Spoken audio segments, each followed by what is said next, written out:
ಇದು ನ್ಯೂಸ್ 22 ಕನ್ನಡ, ಸಮಾಜದ ಒಳಿತಿಗಾಗಿ. ಸರ್ಕಾರಗಳ ಕಾರ್ಮಿಕರ ವಿರೋಧಿ ನಿಲುವನ್ನು ಖಂಡಿಸಿ ಕಾರ್ಮಿಕ ಸಂಘಟನೆಗಳು ದೇಶವ್ಯಾಪಿ ಮುಷ್ಕರಕ್ಕೆ ಕರೆ ನೀಡಿರುವ ಹಿನ್ನೆಲೆಯಲ್ಲಿ ಪಟ್ಟಣದಲ್ಲಿ ಸಿಐಟಿಯು ಕಾರ್ಮಿಕ ಸಂಘಟನೆಯ ಜಿಲ್ಲಾ, ತಾಲೂಕು ಹಾಗೂ ವಿವಿಧ ಗ್ರಾಮ ಘಟಕಗಳ ಮುಖಂಡರುಗಳ ನೇತೃತ್ವದಲ್ಲಿ ಕಾರ್ಮಿಕರು ಪಟ್ಟಣದ ಮಹಾತ್ಮ ಗಾಂಧಿ ಚಿತಾ ಬಸಂ ಸ್ಮಾರಕದಿಂದ ಪ್ರತಿಭಟನಾ ಮೆರವಣಿಗೆ ಆರಂಭಿಸಿದರು. ಅಭಿನಂದನೆಗಳು ಹೇಳುತ್ತಾ ಈಗ ಲೈನಾಗಿ ಸಾಲಾಗಿ ಹೋಗಬೇಕಂತೇಳಿ ಈ ಮೂಲಕ ಕೇಳಿಕೊಳ್ಳುತ್ತೇನೆ.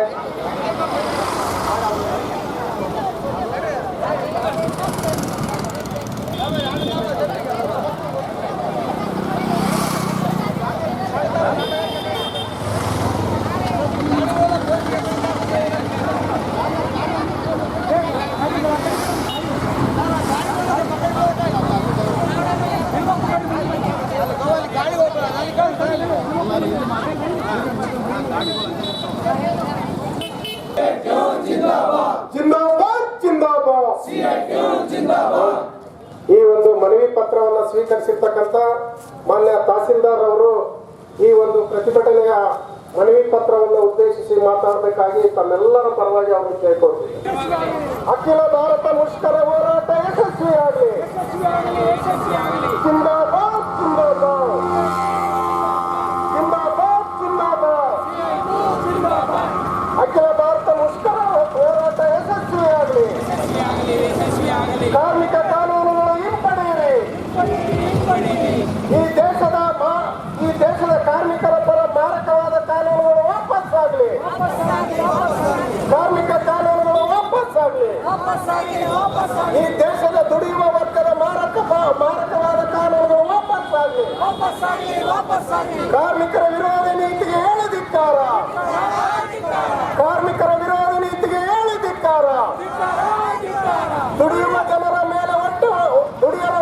ಜನರ ಹೊಟ್ಟ ಮೇಲೆ ಹೊರೆಯುತ್ತಿರುವ ಕೇಂದ್ರ ಸರ್ಕಾರಕ್ಕೆ ಹೇಳಿದಿಕ್ಕಾರ. ಜಿಂದಾಬಾದ್ ಜಿಂದಾಬಾದ್ ಜಿಂದಾಬಾದ್ ಜಿಂದಾಬಾದ್. ಕಾರ್ಮಿಕರು ಸರ್ಕಾರಗಳ ವಿರುದ್ಧ ಘೋಷಣೆಗಳನ್ನು ಕೂಗುತ್ತಾ ಪಟ್ಟಣದ ಪ್ರಮುಖ ಬೀದಿಗಳಲ್ಲಿ ಸಂಚರಿಸಿದರು.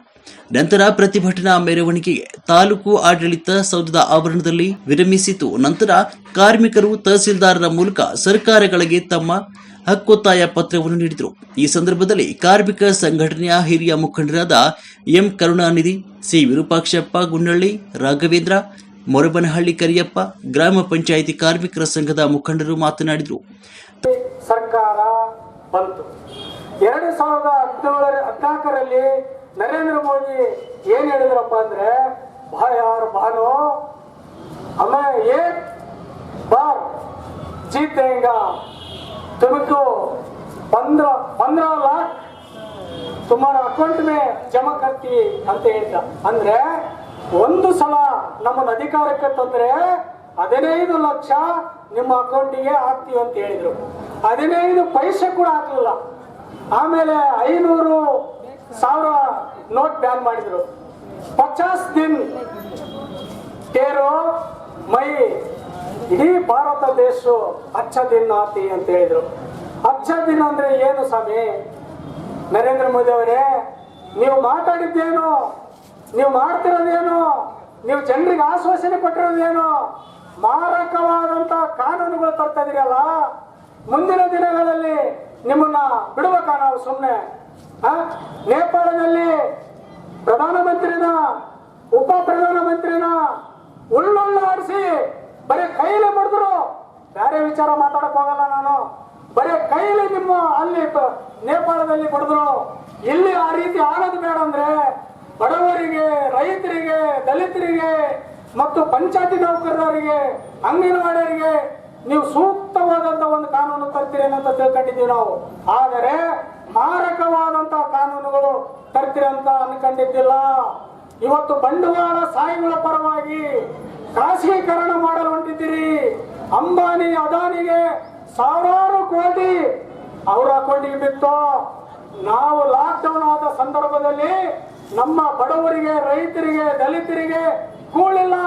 ತಾಲೂಕು ಘಟಕ ಹಾಗೂ ತಾಲೂಕಿನ ವಿವಿಧ ಘಟಕಗಳ ಮುಖಂಡರು ಹಾಗೂ ಮಹಿಳಾ ಮುಖಂಡರು ಮತ್ತು ನೂರಾರು ವಿವಿಧ ಕಾರ್ಮಿಕರು ಪ್ರತಿಭಟನಾ ಮುಷ್ಕರದಲ್ಲಿ ಭಾಗಿಯಾಗಿದ್ದರು. ಮನವಿ ಪತ್ರ ಕೊಟ್ಟಿದ್ದೀರಾ, ಅದರಲ್ಲೆಲ್ಲ ಅಂಶಗಳನ್ನೆಲ್ಲ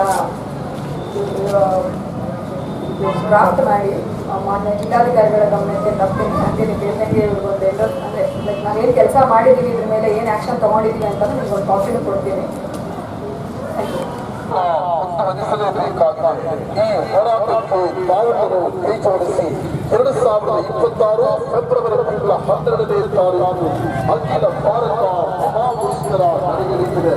ಗೊತ್ತಾದ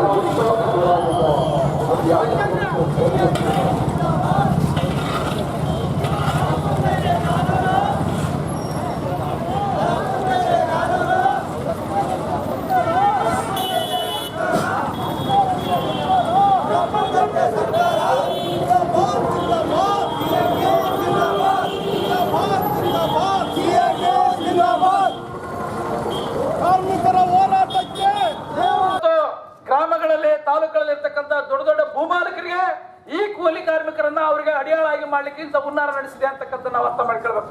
ಸಾಮಾನ್ಯವಾಗಿ ನಮಗೆ ಕೆಲಸ ಇಲ್ಲೇ ಇರ್ತಕ್ಕಂಥ ಸಂದರ್ಭದಲ್ಲಿ ಇದನ್ನ ಅಡಿಷನ್ ಆಗಿ ನಾವು ಇವತ್ತು ತಗೊಳ್ತಾ ಇದ್ವಿ. ಬಟ್ ದುರಂತ ಏನಂತ ಹೇಳಿದ್ರೆ ಇಂಥ ಒಂದು ಉದ್ಯೋಗದ ಹಕ್ಕನ್ನು ಕೂಡ ಇವತ್ತು ಮೋದಿ ಸರ್ಕಾರ ಕಸ್ಕೊಂಡಿದೆ. ಆದ್ರಿಂದ ಇದನ್ನ ನಾವು ಇವತ್ತು ವಿರೋಧ ಮಾಡಬೇಕಾಗಿದೆ ಅಂತ. ಹಾಗೇನೆ ನೋಡಿ, ಬಹಳ ಮುಖ್ಯವಾಗಿ ಇಲ್ಲಿ ನಮ್ಮ ಕಟ್ಟಡ ಕಾರ್ಮಿಕರಿದ್ದಾರೆ, ಅಂಗನವಾಡಿ ಕಾರ್ಮಿಕರಿದ್ದಾರೆ, ಅಂಗನವಾಡಿ ನೌಕರರು ಮತ್ತು ಅಂಗನವಾಡಿಯ ಟೀಚರ್ಗಳಿಗೆ ನಾವು ಇವತ್ತು ಕೇಳ್ತದೆ ಅಂತ ಹೇಳಿದ್ರೆ, ಮಕ್ಕಳನ್ನ ಶಾಲೆಗೆ ಇವತ್ತು ಅಪೌಷ್ಟಿಕತೆಯನ್ನ ಇವತ್ತು ಏನು ಅದನ್ನ ನಿರ್ಮೂಲನೆ ಮಾಡಲಿಕ್ಕೆ ICDS ಅಂತಕ್ಕಂಥದ್ದನ್ನ ಇವತ್ತು ಕೇಂದ್ರ ಸರ್ಕಾರ ಜಾರಿಗೆ ತಂದ್ರೆ, ಇವತ್ತು ಅದನ್ನು ಸಂಪೂರ್ಣವಾಗಿ ಖಾಸಗೀಕರಣ ಮಾಡಿ ಬೇರೆ ಬೇರೆ NGOಗಳಿಗೆ ಇವತ್ತು ಅದನ್ನು ಕೊಡೋದ್ರ ಮೂಲಕ ಅಂಗನವಾಡಿ ನೌಕರರ ಇವತ್ತು ಒಂದು ಉದ್ಯೋಗಕ್ಕೆ ಕುತ್ತು ತಂದಿದೆ ಅಂತಕ್ಕಂಥದ್ದನ್ನು ನಾವು ಮರಿಬಾರದು. ಹಾಗೇನೆ ಇವತ್ತು ಕಟ್ಟಡ ಕಾರ್ಮಿಕರಿಗೆ ಕಲ್ಯಾಣ ಮಂಡಳಿ ಒಳಗಡೆ ಅವರಿಗೆ ಕೋಟಿ ರೂಪಾಯಿ ಇವತ್ತು ಕೋಟ್ಯಾಂತರ ರೂಪಾಯಿ ಹಣ ಇದ್ರೆ MLAಗಳು ಅದನ್ನ ಕಾರ್ಮಿಕರಿಗೆ ಕೊಡೋದು ಬಿಟ್ಟು ಮಜಾ ಮಾಡಲಿಕ್ಕೆ ಬೇರೆ ಬೇರೆ ದೇಶಗಳಿಗೆ